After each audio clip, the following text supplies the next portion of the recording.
ఈ మనువాదులు ఎవరైతే ఉన్నారో రాధా మనోహర్ దాస్, కరుణాకర్ సుగుణ, లలిత్ కుమార్, అమ్మారా ప్రసాద్, మన రాజు గారు, అలాగే సనాతన సేన గోపి, వీళ్ళు ఎవరైతే ఉన్నారో బైబిల్ని గూర్చి, ప్రభు అయిన యేసుక్రీస్తుని గూర్చి వారు మాట్లాడుతున్న వంకర మాటలు, వక్ర భాష్యాలు, ఇవన్నీ కూడా నిజమైన హిందువులు అనబడిన వారు, క్రైస్తవులు అనబడిన వారు, వీళ్ళందరినీ కూడా ఆలోచింపజేస్తున్నాయి.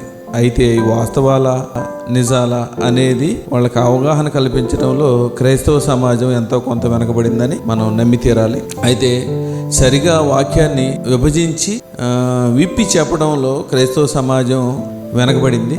దాన్ని ఒప్పుకుంటున్నాం. అంత మాత్రాన బైబిల్ తప్పని, బైబిల్ దేవుళ్ళు రుజువులు లేరని, ప్రభు అయిన యేసుక్రీస్తు నిజమైన దేవుడు కాదని చెప్పడానికి వీలు పడదు.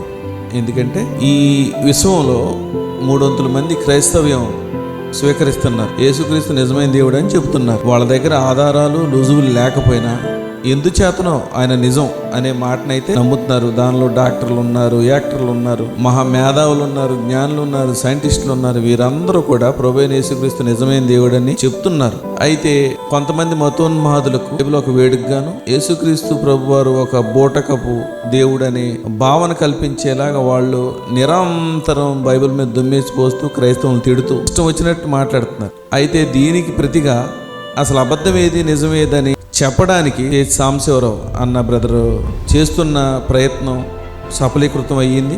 ఆయన హిందూ గ్రంథాలు అబద్ధమని చెప్పడానికి, దానిలో ఏముందనేది ప్రజలకు తెలియకపోవడానికి కారణం ఏంటంటే పరభాషలో ఉండటమే, అర్థం కాని భాషలో ఉండటమే ప్రధాన కారణం. పైగా ఒక గ్రంథం అయితేనో లేకపోతే 2 గ్రంథాలు అయితేనో ప్రజలందరూ కొని చదువుకుని చెప్తారు. అట్లానే వేద మంత్రాలు చదివే శాస్త్రులు కానీ, తర్వాత మఠాధిపతులు కానీ, హిందూ ధర్మ రక్షకులు కానీ ఆ గ్రంథాలలో ఏముందనేది చదివి చెప్పడం అసాధ్యం.